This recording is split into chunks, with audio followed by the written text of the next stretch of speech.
আসসালামু আলাইকুম প্রিয় সন্দীপবাসী, কী অবস্থা? সবাই ভালো আছেন? দোয়া করবেন আমার জন্য, আমিও দোয়া করি আপনাদের জন্য।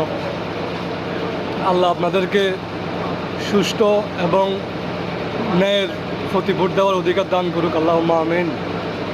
যাই হোক, কিছু কথা বলি। আমি আপনাদের বাচ্চা, আমি আপনাদের ছোট ভাই, আমি আপনাদের ফ্যামিলি, আমি আপনাদের মধ্যে একজন। আমি একজন প্রবাসী। আমার তো এখন দেশে গিয়ে তো ভোট দেওয়া সম্ভব না, ভোট দিতে পারতেছি না। যাই হোক, ইনশাল্লাহ কোনো একদিন দেব। এটা কথা বলি, 500 টাকা 1000 টাকার জন্য নিজের মূল্যবান ভোটটাকে অসাধু ব্যবসায়ীদের হাতে বিক্রি করে দিবেন না। দেখছেন তো 15 বছর কীভাবে দেশটাকে লুটে ফুটে খাইছে। দেখছেন তো 6 বছর দেশটাকে কীভাবে লুটে ফুটে খাইছে। আওয়ামী লীগও আমরা দেখছি, বিএনপিও আমরা দেখছি, ইনশাআল্লাহ এবার আমরা জামাত দেখব। একটা জিনিস ভেবে দেখেন, জামাত খারাপ না, একটু নিজের মাইন্ডটাকে কাজে লাগান, একটু ভেবে দেখেন। সৌদি আরব দেখেন, ওমান দেখেন, কুয়েত দেখেন, কাতার দেখেন, মিডল ইস্ট দেখেন, সব কিছু বাদ দেন, পাকিস্তান দেখেন। পাকিস্তান মুসলিম শাসনে শাসিত বর্তমানে। পাকিস্তানে ডেইলি কয়টা মার্ডার হয়, কয়টা খুন হয়, কয়টা মা বোনের ইজ্জত যায়, আপনি আমাকে দেখান।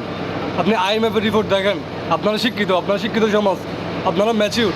IMF-এর রিপোর্ট চেক করেন। IMF-এর মধ্যে আমরা 7 নম্বরে নাকি 8 নম্বরে আছি। খুন, মার্ডার, ধর্ষণ, মা বোনের ইজ্জতের কোনো সেফটি নাই। বাংলাদেশে কোনো সেফটি নেই মা বোনের ইজ্জতের।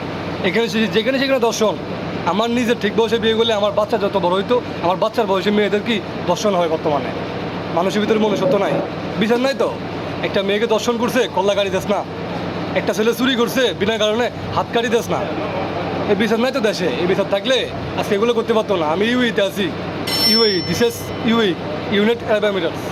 এখানের মধ্যে এই ফোনটা যদি আমি এখানে রেখে যাই না, আগামী 3 দিন পরে ফোনটা এখানে পড়ে থাকবে। কোনো বাঞ্ছুত সাবাস নেই ফোনটার মধ্যে হাত দেওয়ার। কারণ কি? ইসলাম শাসনে শাসিত বাবা, ইসলাম শাসনে শাসিত। কল্লা হাত দুইটাই কাটি দেবো, নাহলে আমাদের নেই। যদি এখানে গুলি করবো, এখানে আমাদের নেই। এটা হচ্ছে ইসলাম শাসনের শাসিত দেশ। এই কারণে বলি, দেশটাকে একবার ইসলাম শাসনে শাসিত হইতে দেন না। একবার দেখেন না যে ইসলাম আসে কী করে দেশটাকে। ভালো থাকেন। আসসালামু আলাইকুম।